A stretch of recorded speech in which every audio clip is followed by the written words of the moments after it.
তুমি পুরুষ মানুষ হয়ে রাখছো কেন? আমি কি ওদের সাথে কম অন্যায় করেছি? দেখ দেখ, যার বাড়িতে খাই তার বাড়িতে চুরি করে। ওকে নিয়ে আমি কোথায় যাব কর্তা? বাবা, তুমি কি সত্যি চুরি করেছো? গ্রাম পেরিয়ে দেখি বিলের দিকে এসে পড়েছি। এই বাড়ির মালিক তুমি।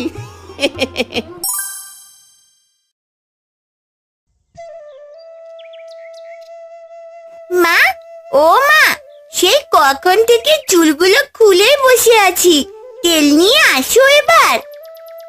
আসছি রে মা, শরীরটা হঠাৎ খুব খারাপ লাগছে। মনে হচ্ছে শরীরে কোনো শক্তিই পাচ্ছি না।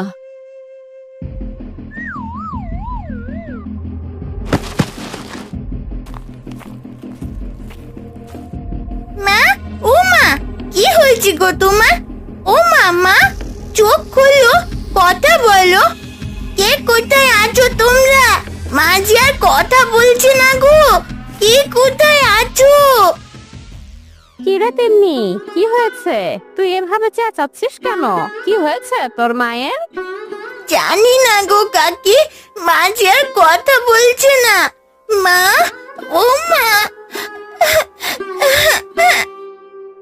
তাদের চিৎকার চেঁচামেচি শুনে এক এক করে গ্রামের অনেকেই এসে ভিড় জমায়। কি রে, আরে কি হলো কি মালতী? আরে ও যে কিছুতেই চোখ খুলছে না। আরে কে কোথায় আছিস রে? তাড়াতাড়ি গিয়ে হারানকে একবার খবর দিয়ে আন। আমি এক্ষুনি যাচ্ছি, গিয়ে হারান্দাকে ডেকে আনছি। কি হলো বলো তো?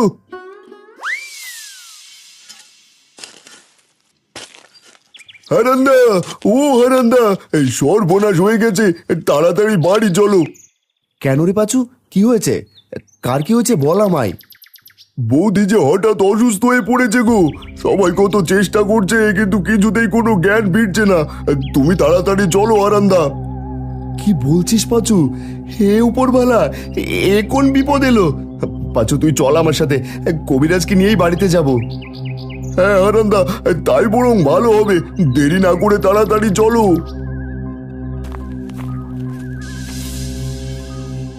ওরা দুইজন কবিরাজকে নিয়ে তাদের বাড়িতে যায়। গিয়ে দেখে অনেক মানুষের ভিড়, তিন্নি বসে কাছে আর মোড়ল মশাই এসেছেন। গিন্নি, ও গিন্নি, কথা বলো, কি হয়েছে তোমার? ভালো মানুষ রেখে গেলাম, এ কি হলো গো তোমার? হারান, শান্ত শান্ত, কবিরাজকে দেখতে দে। তোমরা সবাই দূরে যাও, রুগীর গায়ে হাওয়া লাগতে দাও। এত ভিড় করলে যে রুগীও অসুস্থ হয়ে পড়বে। দিদি যে কিছুতেই চোখ খুলছে না, আমরা কত চেষ্টা করলাম। তোমরা সবাই শান্ত হও, আমি দেখছি কি হয়েছে।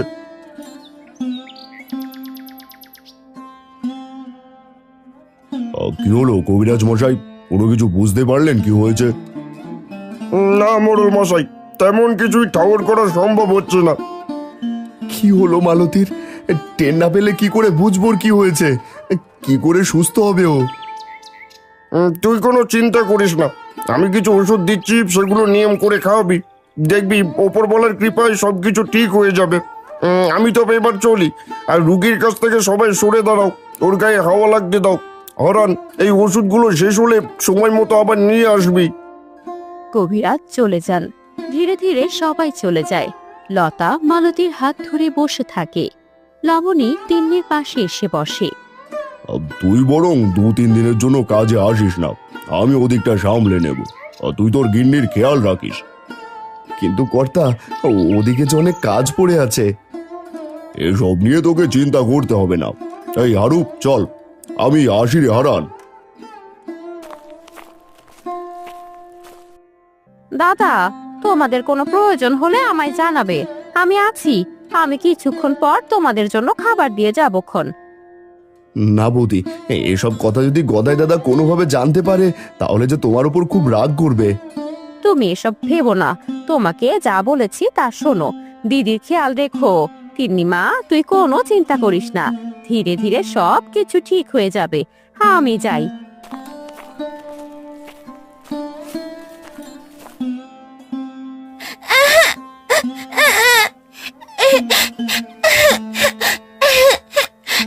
মার কি হলো গো বাবা? আগের মতন কথা বলছে না আমার সাথে। কাঁদিস না রে মা, কাঁদিস না, সব ঠিক হয়ে যাবে। ওপরওয়ালা সব ঠিক করে দেবেন, ধৈর্য ধর।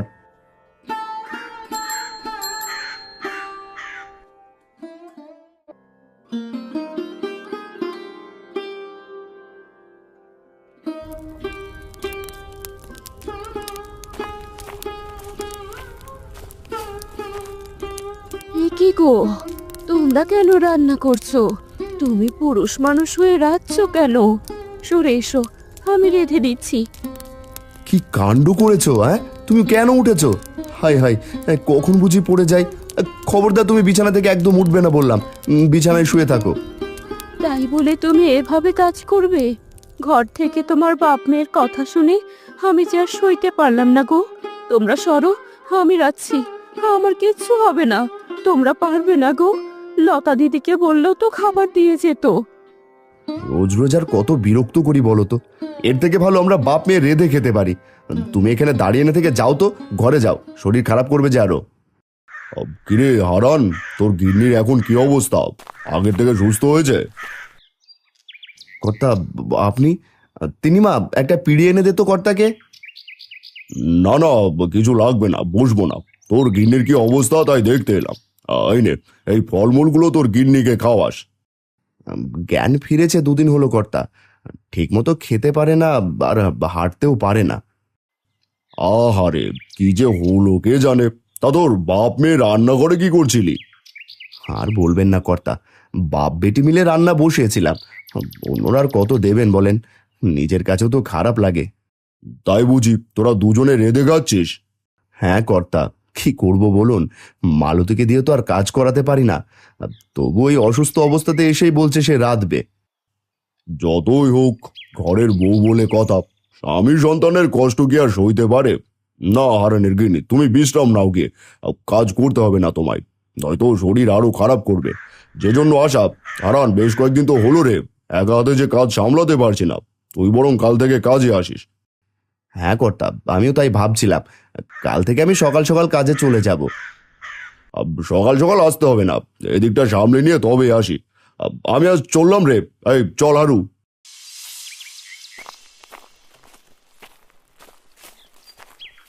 আচ্ছা কর্তা, আপনার আমি কিছু কথা বলতে চাই। কি বলবি বল, আমাকে আবার জিজ্ঞেস করে বলতে শিখলি কবে থেকে? বল, কি বলবি? আপনি হারান্দাকে তো ভালোবাসেন কেন বলেন তো? কই, আমারই তো কখনো ওর মতো করে আদর করেন না, অথচ ওর বেলা উল্টোটা। সে কেমন কথা রে হারু? তোকে কি আর আমি কম ভালোবাসি রে? আমি দেখেছি কর্তা, হারান্দার প্রতি আপনার দরদ একটু বেশি, অথচ আমি হারান্দার কত আগের থেকে আপনার বাড়িতে কাজ করি। আমি আপনার ডান হাত বলতে পারেন, তবুও কখনো আমাকে এত আদর করেননি আজ অব্দি। কেমন কথা বলছিস তুই? কি হয়েছে সেটা বল তো শুনি। এই যে হারান্দার বউ একটু অসুস্থ হলো, অমনি তারে কতদিন কাজের থেকে ছাড় দিলেন। কই, আমার বেলা তো এমন হয় না।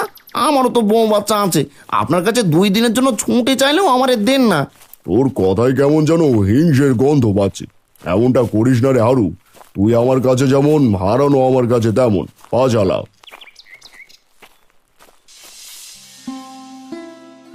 কি গো, তোমার ভাইয়ের বউ অসুস্থ, তুমি একবারও যে খোঁজ নিলে না?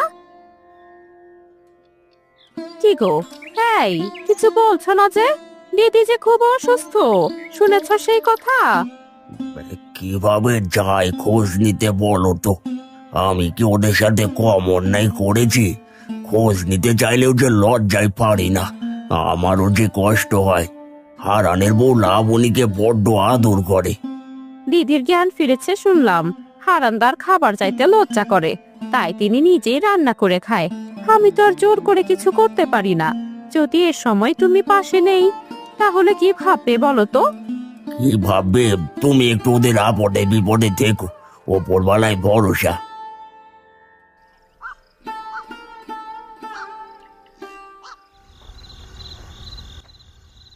আমার জন্য তোমরা এত কষ্ট করছো গো, আমার যে চোখে সয় না। কষ্ট কোথায় মালতী? আমি অসুস্থ হলে তুমিও তো এইভাবে আমার পাশে থাকতে। হঠাৎ করে কেন যে এমন হলো, তোমাদের কষ্ট আর আমি দেখতে পারছি না। এর থেকে আমার মরণ হলে ভালো হতো। এইসব কথা একদম বলবে না তুমি। তুমি আর তিন্নি মাই যে আমার পৃথিবী।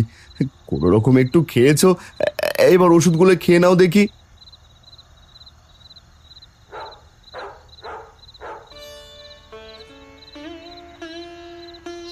হে কি, সব ওষুধ যে শেষ, আর আমি খেয়ালও করলাম না। কাছে কিছু পয়সা আছে, তা দিয়ে ওষুধ হয়ে যাবে। মা তিন্নি, তুই তোর মায়ের কাছে থাকিস কেমন? কি লাগে তোর মায়ের একটু দেখিস। এই সন্ধ্যায় তুমি কোথাও যাচ্ছ নাকি বাবা? মারে, তোর মায়ের যে ওষুধ শেষ, আমি এখনই গিয়ে কবিরাজ মশাইয়ের কাছ থেকে নিয়ে আসছি। এই ভর সন্ধ্যাবেলা যেও না, কাল দিনের বেলা গিয়ে না হয় নিয়ে এসো। তুমি বললেই হলো নাকি? মা তিন্নি, সাবধানে থাকিস, বাবা তাড়াতাড়ি চলে আসবে। ঠিক আছে বাবা, তুমি আমায় নিয়ে কোনো চিন্তা করো না। ওষুধ নিয়ে তাড়াতাড়ি চলে এসো, আর সাথে এই লাইটটাও নিয়ে যেও মনে করে।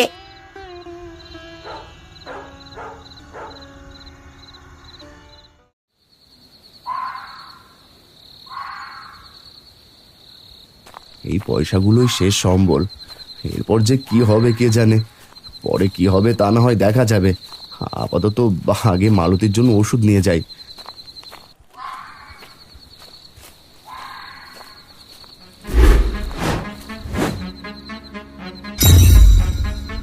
আরে রে রে রে রে রে রে, এই ধর বেটাকে, যা যা সব কেড়ে নে ওর থেকে।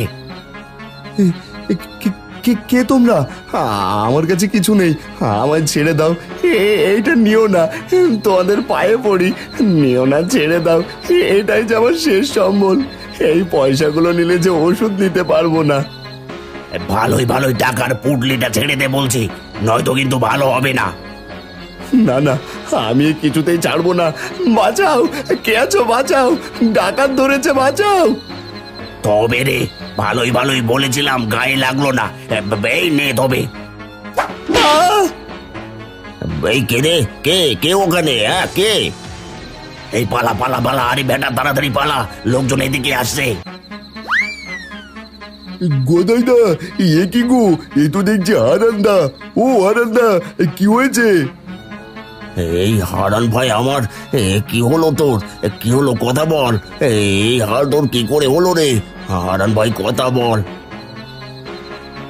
ওরা ওরা যে আমার সব পয়সা নিয়ে পালিয়ে গেল। আমি মালতীর জন্য ওষুধ কিনবো কি করে? এগুলো যে আমার শেষ সম্বল ছিল, ডাকাতরা যে সব নিয়ে গেল। হাই হাই, তুই কোনো চিন্তা করিস না ভাই, আমি তো আছি। তুই চল কবিরাজের কাছে চল, তোর সব চিকিৎসা আমি করাবো, তুই কোনো চিন্তা করিস না।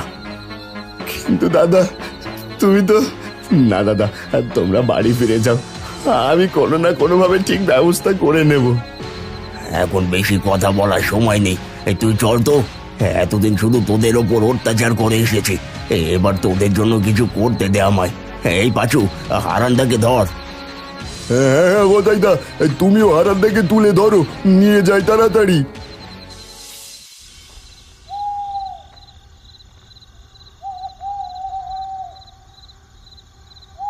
মা তিন্নি, তোর বাবা কি এসেছে রে? কত রাত হয়ে গেল। না মা, বাবা তো এখনো এলো না। সে কখন থেকে এখানে দাঁড়িয়ে আছি দরজার পাশে। ঘরে আয়, তোর বাবা চলে আসবে ক্ষণ। হয়তো কবিরাজ মশাইয়ের ওখানেই দেরি হচ্ছে।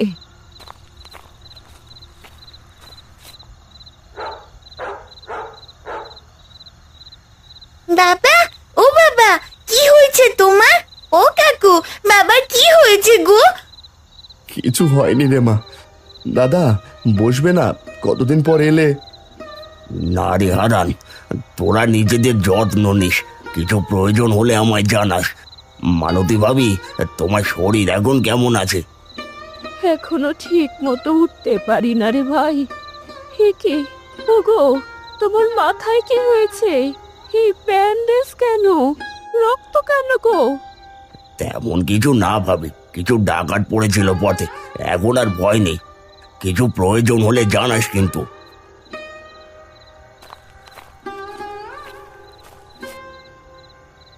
ওগো, আমার জানি কেমন ঠেকছে।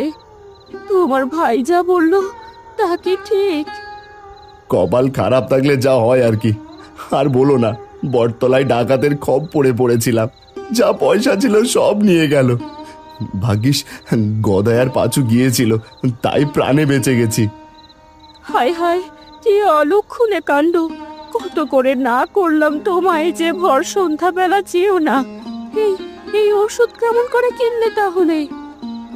গদাই কিনে দিয়েছে, আমার চিকিৎসাও সেই করিয়েছে। কোন পাপের শাস্তি পাচ্ছি আমরা কে জানে, কবে যে উদ্ধার হব আমরা। বাবা, তুমিও এখন বিশ্রাম নাও তো। আমি জানি তোমার অনেক মাথা ব্যথা করছে, কিছু খেয়ে ঘুমিয়ে পড়ো, আমি খাবার বেড়ে আনছি।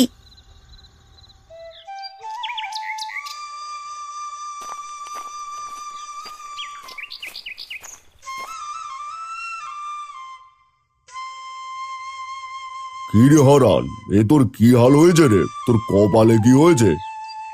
আর বলবেন না কর্তা, ওই যে কথায় আছে না, অভাগা যেদিকে যায় সাগরও শুকিয়ে যায়।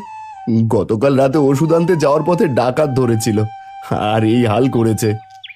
কি বলিস রে, গ্রামে আবার ডাকাত ঢুকেছে?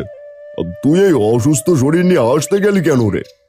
না না কর্তা, আমি ঠিক আছি, আমার কোনো অসুবিধে নেই, আমি সব কাজ করতে পারবো। তোর কোনো অসুবিধা হলে আমায় বলিস কিন্তু। এই আদিক খেতে দেখে একদম গা জ্বলে যায়। না, এগুলো আমার আর সহ্য হচ্ছে না, কিছু তো করতেই হবে। এই হারানকে পথ থেকে সরাতেই হবে, আর যেভাবেই হোক আমাকে কাজটা করতেই হবে। কাজ করতে করতে ক্লান্ত হয়ে হারান খড়ের গাদার পাশে গিয়ে শুয়ে ঘুমিয়ে পড়ে। সেই সুযোগে মোড়লের অবর্তমানে হারু মোড়লের বিছানার নিচ থেকে কিছু টাকা এনে হারুর গামছায় বেঁধে দেয়। এবার দেখি ব্যাটাকে কে বাঁচাই, আমি এখান থেকে কেটে পড়ি।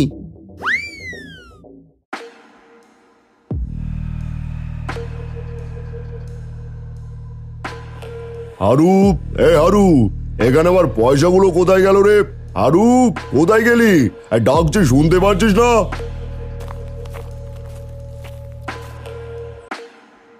কি হলো কর্তা, কি হলো? এভাবে ডাকছেন কেন? কিছু লাগবে? এখানে রাখা পয়সা ছিল, সেগুলো কোথায় রেখেছিস? তাড়াতাড়ি দে, আমার দরকার।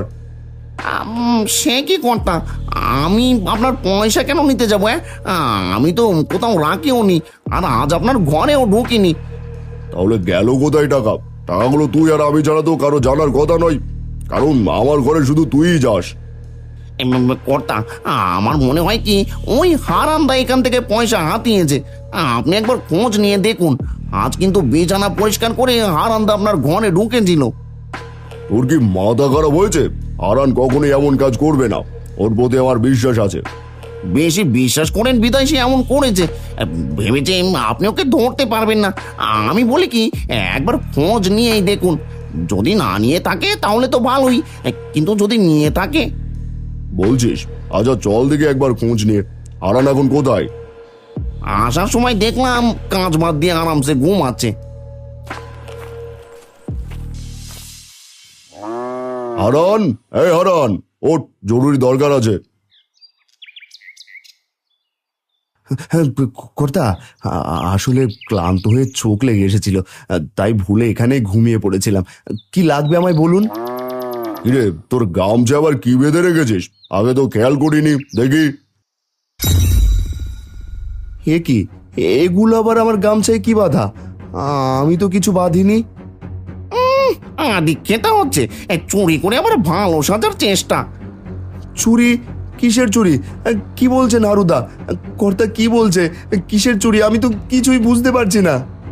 সে তো এটা খুললেই বোঝা যাবে।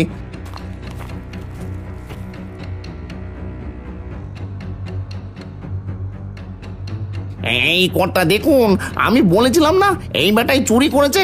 এখন দেখলেন তো, আমার কথা তো কিছুতেই বিশ্বাস করছিলেন না। ছি হারান, ছি, অবশেষে তুই কিনা চুরি করলি। তোকে আমি বলেছিলাম কিছু প্রয়োজন হলে আমায় বলতে, কিন্তু তুই, ছি হারান, ছি। না কর্তা, আপনি আমায় ভুল বুঝছেন, আমি চুরি করিনি। এগুলো কোথা থেকে এলো আমি কিছুই জানি না। আমি তো কাজ করতে করতে এখানে একটু বিশ্রাম নিয়েছিলাম। আর একটা কথাও বলবি না। এই গ্রাম ছেড়ে আজই বেরিয়ে যাবি বলে দিলাম। এক্ষুনি আমার চোখের সামনে থেকে চলে যা। আমায় ভুল বুঝছেন কর্তা, এমন কাজ করবেন না, দয়া করুন। আমার গিন্নি অসুস্থ, ওকে নিয়ে আমি কোথায় যাব কর্তা? আর একটা কথাও না, বেরিয়ে যা বলছি।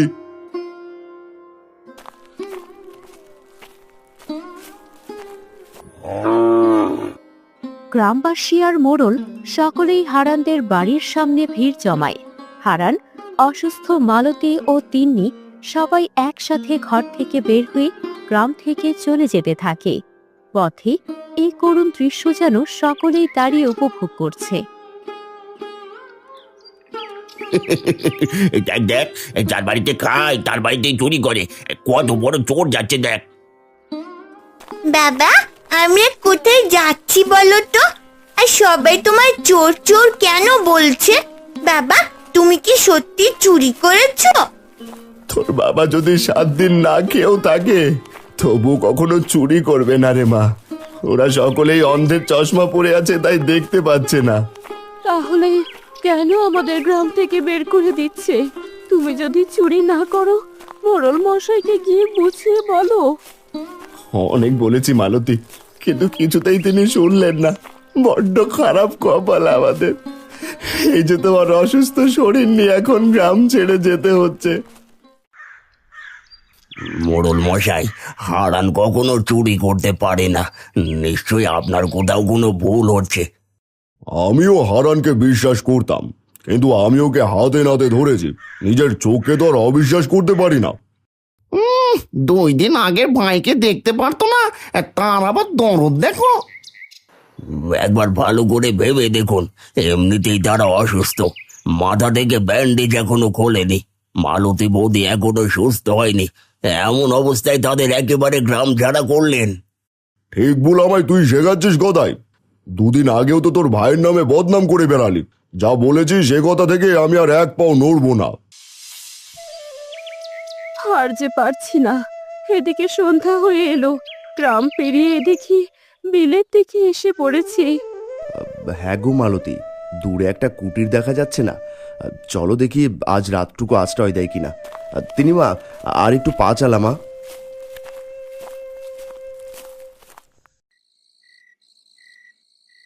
না না না, হারান দাদা কখনোই চুরি করতে পারে না।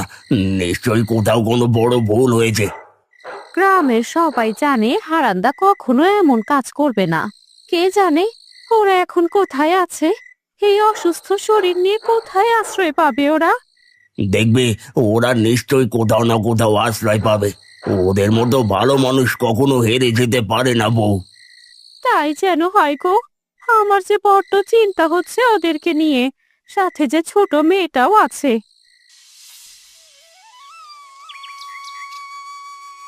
কাল রাতে তুমি যদি আমাদের আশ্রয় না দিতে বুড়িমা, তাহলে জানি না আজ আমাদের কি হতো, কোথায় থাকতাম। হ্যাঁ গো বুড়িমা, তোমার এই ঋণ আমরা কিভাবে শোধ করব জানি না। কিন্তু এখন আমরা কোথায় যাব গো? রাতটা তো তোমার কুটিরে এখানে পার করলাম। ও মা, সে কি কথা? কোথায় যাবি তোরা? আমি এখানে একাই তো থাকি, তোরা আমার সাথেই থাকবি আজ থেকে। তারা বিলের ধারে সেই বুড়িমার বাড়িতেই থাকতে শুরু করে। এভাবে বেশ কিছুদিন কেটে যায়। এর মানে হারান থেকে গ্রাম থেকে বের করার জন্য তুমি এমনটা করেছিলে? তো কি করব আমি? এই মোড়লের বাড়িতে কত বছর থেকে কাজ করছি, অথচ সব সময় শুধু হারান আর হারান। একদম চোখের বিষ হয়ে গেছিল। আর তাই লুকে আমি মোড়লের বালিশের নিচ থেকে পয়সা পুটলি তুলে হারানের গামছায় গুঁজে রেখেছিলাম। আর সেই মতলব কাজে লেগেছে। ছি ছি ছি ছি হারুদা, কাজটা তুমি মোটেও ঠিক করনি। ওরা এমনি কত ঝামেলার মধ্যে ছিল। ও বাড়িতে একবার চুরি করেছিলাম, এরপর আমার নিজেরই খারাপ লেগেছিল। এই চোর হয়েও যে ধর্ম আছে, তোমার তো সেই ধর্মও নেই দেখছি। চোরের আবার বড় গলা। তোর সাথে দাঁড়ানোই আমার ভুল হয়েছে। এই কথা যদি কাউকে জানাস, তোকেও গ্রাম ছাড়া করবো বলে দিলুম। কি শুনলাম আমি? আগে কখনোই জানতাম না হারান্দা কখনোই চুরির মতো জঘন্য কাজ করতে পারে না। আর দেরি করা যাবে না, মোড়ল মশাইকে এক্ষুনি জানাতে হবে। সব তো শুনলেন, আমরা বলেছিলাম হারান কখনো এমন কাজ করবে না। যা করেছে আপনার এই চেলা, হারানের উপর হিংসা করে গ্রাম ছাড়া করেছে হারান্দাকে। আমার ভাইকে বিদে কারণে গ্রাম ছাড়া হতে হয়েছে। আমরা চাই বদমাইশের এমন শাস্তি হোক। কিরে হারু, সবাই যা বলছে তা কি সত্যি? তুই এত নিচে নামতে পারিস? ছি, জানতাম না তো তোর মনে এত হিংসে। না কর্তা, ওরা সবাই মিথ্যে কথা বলছে, আমি এমন কাজ করিনি। মিথ্যে কথা কে বলছে হারুদা? চোর হতে পারি কিন্তু অমানুষ নই। এত ভালো মানুষদের সাথে তুমি এমন কাজ করেছো? ছি ছি ছি ছি ছি, কাল তোমায় ঠিকই বললে। কি প্রমাণ আছে যে আমি করেছি? মোড়ল মশাইয়ের নামে অনেক বিশ্বস্ত লোক। মোড়ল মশাই, আপনার বালিশের নিচে পয়সা থাকে সে কথা কে কে জানে? হারু ছাড়া আর কেউ জানে না, কারণ এসবের দেখাশোনাও নিজেই করে। এর মানে আমি অযথা হারানকে ভুল বুঝেছি। জি জি জি জি, আমার ভুলের কারণে হারান এতদিন থেকে গ্রাম ছাড়া হয়ে আছে। আর বদমাইশ তুই, শুধু সকালটা হতে দে।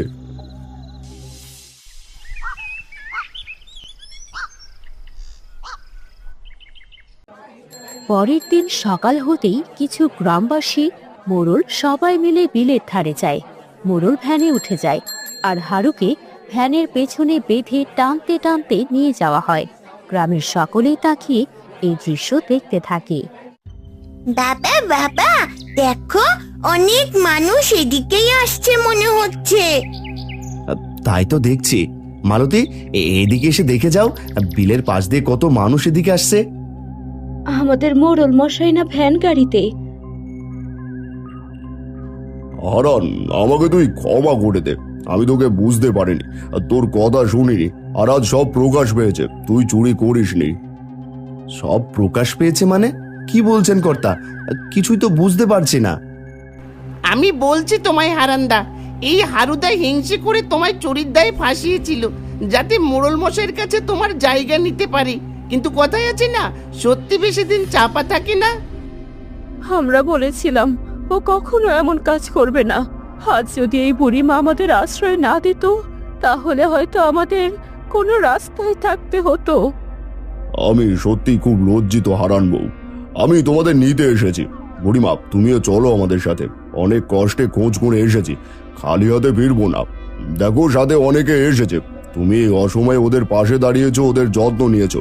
এই ঋণ কি করে শোধ হবে জানি না, তাই তুমিও চলো। আর হারু, তুই আজ থেকে এখানেই থাকবি।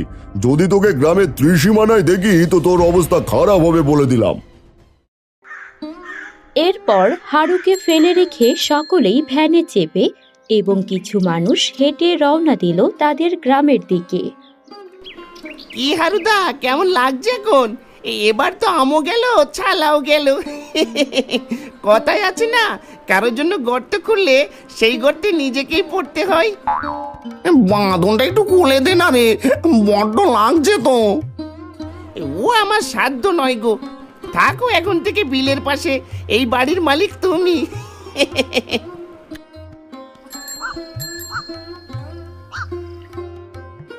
হায় রে, এমন ভালো মানুষকে চুরির দায় দেয়। কত বড় পাপী মনের মানুষ ছিল হারু। ওর শাস্তিও পেয়েছে। ভালো মানুষের জয় সব সময় হয়, তাই না বুড়িমা? একটা কবিতা মনে পড়লো আমার গো বুড়িমা।